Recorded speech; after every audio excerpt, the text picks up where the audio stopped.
Right, ladies and gents, welcome to Sunday afternoon. Yes, it is Sunday, and yes, I am here because one of the trees has just gone down, which was on my list of ones that were going to go. Yeah. So, but if you can see, it's absolutely sopping wet. Even fish ponds are about to overflow. So, yeah, we've had a lot of wind and a lot of rain like everybody else in the country. Our winds weren't as bad as some of the post odds, but just the amount of water, I don't know how well you pick it up down here, but we are absolutely sodden. There's massive puddles in the far fields, there's puddles down here, there's puddles in the field next to me. Hey, it's just wet. So yeah, not great. I mean, it's properly flowing from here now, across the road and away. Just, I don't know. It's definitely global warming, whatever you lot say, which is fossil fuels, but yeah, I don't know what you do. Anyway, right, we've got most of this tree tied up now, so you can actually get through again. It's just going to be a big clear up job when we get sorted, but look at this. Look at the water coming through there. That's coming from this side down here. Well, ladies and gents, welcome to Tuesday morning. It's the 10th of December now. And it's about, I think, 2 days after Storm Dara has been through and hit the UK. Poor Irish lads and lads down south and Wales have had it quite rough. Hopefully I'll put a bit of footage in of the other day when we came down. But all this water stood over here in the fields, was stood in water. There was a lake down the side of the track down here. Yeah, there was plenty of it around, but thankfully most of it seems to have soaked in, but that's definitely us now for the winter. Just you go anywhere, touch anything, it just turns to mud. So, but it's my first day in today. I had a day off yesterday. Well, a day off doing invoices and the rest of it. So I'm just down here on the main drive that takes us up to the estate. Just have a look at these trees because, well, I've just noticed a branch down. You'll see it through here, and a bit of a beach branch. But what's kind of significant is that it's been eaten and it's been stripped all the way around. You can see that. The squirrels have eaten it all off, all the way up to kind of up there. Now, before the storm came, I've actually noticed we had a hanger, or what you call a hanger. So there was a branch that was actually stuck up over the top of the road of all places and needed to come down before it dropped on somebody's car. And significance of that was, hang on a minute, I'm going to have to go up there now.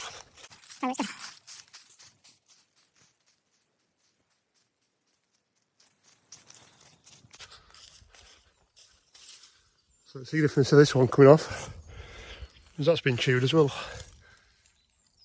So the squirrels are taking all that bark off all the way down to the end. It looks like the tree's given up. But even more worrying than that is the fact that the squirrels have started stripping off main bits of the tree. I'm going to pick it up very well. But all that bit there has been stripped off, which is not good, especially if you're going to start snapping out. In fact, that's where it snapped. I don't know if you'll see that very well, but that bit there. But the squirrels had a right go at these trees, these copper beeches, beech trees. Oh, there's a bit more there. And some more on that branch. It's just all over. They've really had a go at them this year. I won't be able to pick them all up, but you can just see loads of it in tops. So we could be in for some fun, which is not good. Say that this was actually hedge at one point. I can just about remember it being kind of hedge-like, but quite tall. But all these trees down here are struggling anyway. The beech have crowded out these hawthorns and crowded out the old oak. Oh, 2 old oaks are here. To be fair, they want dead wood in here. Especially where they are. Right, so Paul Sanderson's picked this stem up. So this is the beech tree that fell over on Sunday. So I'm just bringing it down here so it's out of the way and I can actually process it. It's one of the only places I've got that we've got hard standing, even though it looks like grass down there. There's hard standing and I can actually put a tractor on in winter time and not destroy the place. So a few bits there already from the other day. I just brought down. To be fair, I probably should have brought the rest of this down as well, but oh, didn't realise there's a big lumpy bit there. Come on, girl, down you come.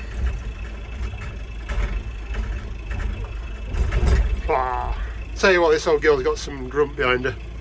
That is for sure. That's a fair chunk of timber, like, and she doesn't seem to be that bothered about it. Not bothered at all. Right, back up, we'll go get some more.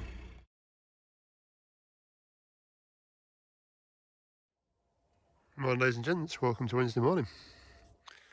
It's a very dark but very still and cool day. So I'm about to warm myself up. Yeah. So this is what I brought down yesterday. Bossman and I cleared out all this bit from the field. This is the beech tree that fell over in the storm. So I just literally put it on the trailer, brought it down here and tipped it off. So unfortunately it is a bit of a mangle. But plan is to start carving as much up as I can now.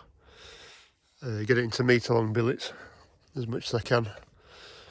And then hopefully get it split at some point. All the kids are coming back from uni and off school soon, so the idea will be to basically do this and put them into metre length and get them stacked. And then they can sit out here all winter like that. And just dry off. Obviously its splitters still out over here, so but yeah, if we can do that and get it billeted, because trying to sort out where to put logs at the moment is getting silly, and there'll be a fair few in here. So anything I can into metre length, main trunk, we'll probably have to get ringed and then split. And I do know we've got some ironwork down here, so there's at least one nail sticking out. It's probably just going to be a case of knock that off and dispose of this bottom end and log whatever I can at the top end. So yeah, there'll be a fair few in there. But it's just getting processed through, it's going to be the fun part. Right, well, we're getting somewhere. A bit of timber on there. Brush pulled out and then working into bigger stuff, but some dozy sod just managed to put his saw into the hardcore in the ground, so just gone for a quick sharpen up. I don't think I've got it all out of the tooth, but there you go. So yeah, just keep plodding through it bit by bit. It's only taking us an hour. Be an hour and a half soon enough, but yeah, getting there. Oh yeah, look what somebody else managed to do as well. I don't know how I did that. Well, I do. I must have hit something in pile over there and reversed up yesterday. The logs just hit it just about there and obviously slid up, so I have to get the forklift on probably and just squidge it back down if I can. But that's like a good inch thick bar. Bugger. Good job I never really used a tailboard. Yeah, I forgot about this job as well. So taking this reel and tyre off because I've got a flat. You can't tell. And the stupid thing is, I don't know why, but these are Kakan threads, so you've got to do them the wrong way. And I should really have a little ratchet rather than the big bar, but yeah, never mind. Yeah, little jack underneath it, so handy little jack.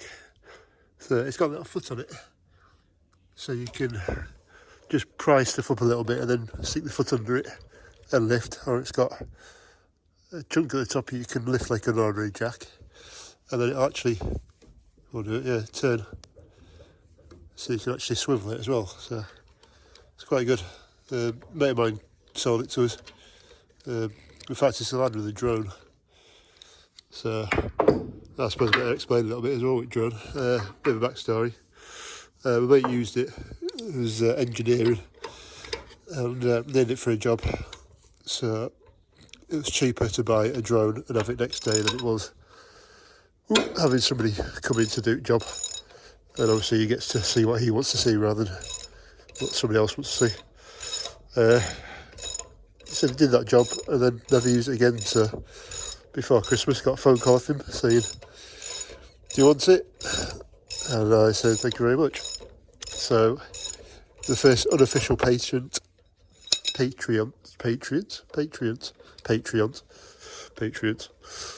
of the channel is Simon. So there you go. He can have his naming highlighted. I don't know what, but yeah. So yeah, bit of a backstory. So I am very grateful for him for doing it. As otherwise, I wouldn't have been able to afford to have one. And unless it makes money at the moment, I can't justify a lot of stuff. So he knew it'd help the channel out, and he does watch it. Well, apparently his wife goes to bed listening to me, so poor her. But yeah, thank you very much to him.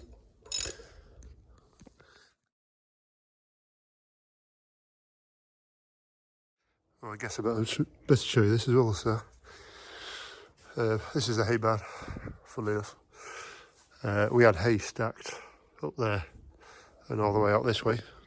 And say hello to autumn again. Stacked up to about here, so there's a fair bit gone. And the trailer was full as well, so yeah. I'm not sure how many have gone, but must be knocking on about 800, maybe 1,000. And we had 2,200 or so in there, so there's a bit to go. Corn bike's ready to go and do deliveries this morning as well, as we have them.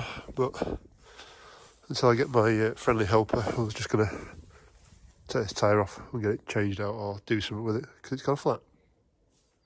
Well, morning, ladies and gents, welcome to Wednesday morning. It's 22nd now. And we're in a very gloomy, damp day. There are fog warnings out for us around here, but it's not actually too bad. Granted, everybody seems to put the fog lights on, right? But we're going to start with them.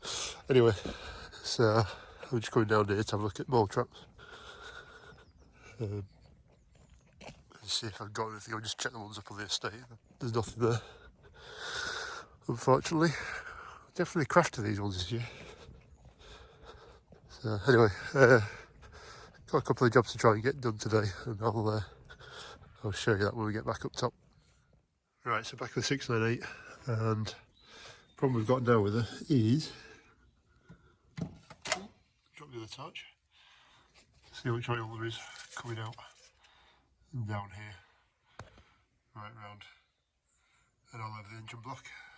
And I think it's coming out at the top of here, because it looks pretty wet up there, and you always kind of go for the highest point of moisture. So yeah, I think that pipe's given out. The problem we've got is when they put these turbo kits on, they put a filter housing which is tucked here, right at the back. And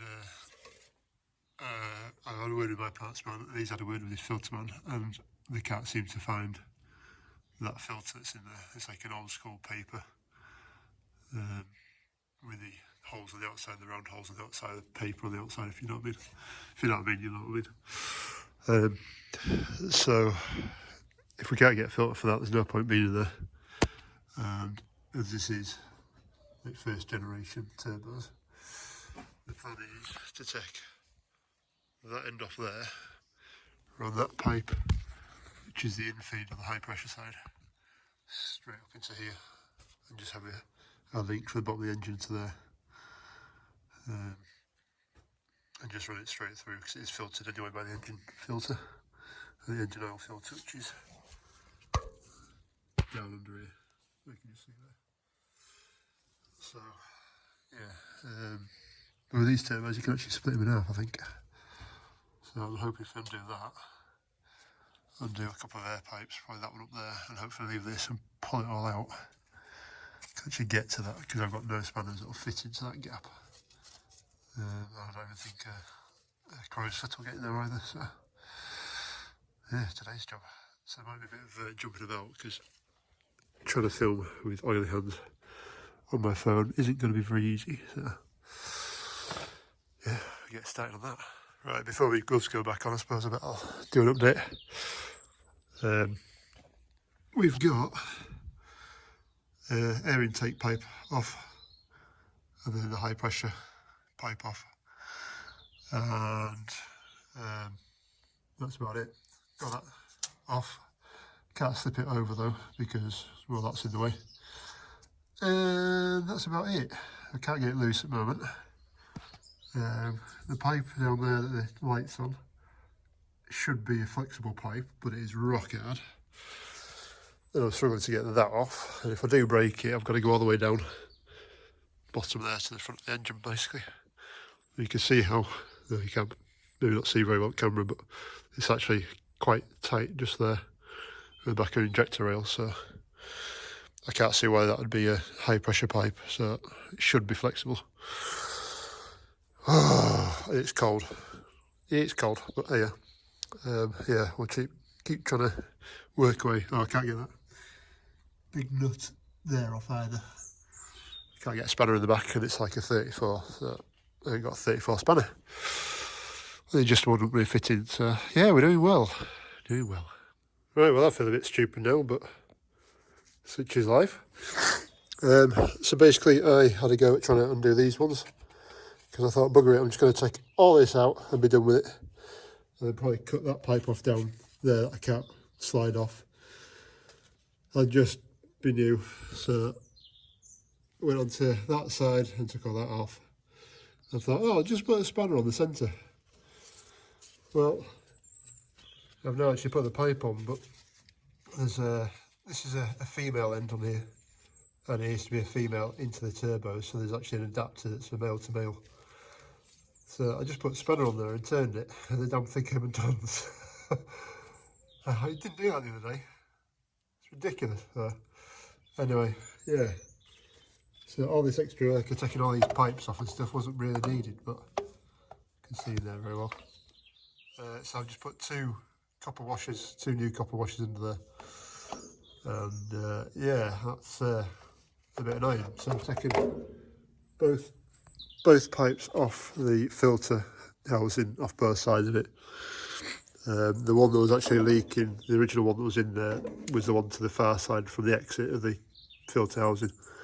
And this one with the red band on it that I've put on is actually the in-feed, so the high pressure side of it. So,